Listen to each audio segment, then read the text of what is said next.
حضرت عمر رضی اللہ تعالیٰ عنہ تو رات پڑھنے بیٹھے تو حضور علیہ الصلوۃ والسلام کے چہرے پہ ناگواری کے آثار حویدہ ہو گئے. تو حضرت ابو بکر رضی اللہ تعالیٰ عنہ نے کہا عمر حضور کا چہرہ نہیں دیکھ رہے؟ تو انہوں نے پھر تورات کو چھوڑا. حالانکہ تورات منزل من اللہ کتاب ہے، لیکن جب قرآن آ گیا تو اب ختم. یتیمے کے نا کردہ قرآن درست، کتب خانہ ہی چند ملت بشست. جب حضور آ گئے تو ساری کتابیں منسوخ ہو گئیں، جو منزل من اللہ تھی وہ بھی منسوخ ہو گئیں. تو ہم یہ مشرقی روایات، یہ مغربی روایات، یہ خاندانی روایات یہ کدھر سے آ گئی؟ جب حضور آ گئے تو تورات، زبور، انجیل اور صحیفے جو اللہ نے اتارے تھے وہ بھی منسوخ ہو گئے. تو میری اور آپ کی رسمیں کدھر رہ گئی؟ اور رضیت باللہ ربًا وبالاسلام دینا وبمحمد نبیا.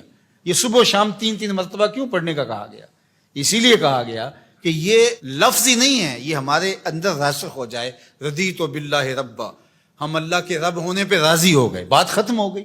وبالاسلام دینا، جب اسلام کو دین مان لیا تو پھر بات ختم ہو گئی. اب کوئی تردد نہیں رہنا چاہیے کہ فلاں فلاں فلاں کسی اور کی طرف پھر نظر بھی اٹھا کر کیوں دیکھیں.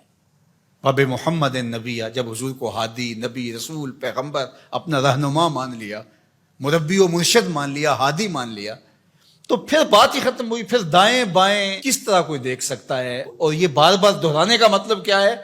تاکہ یہ سبق بھولنے نہ پائیں کہ حضور ہمارے نبی ہیں، اب ہم کسی اور کی طرف نہیں دیکھ سکتے.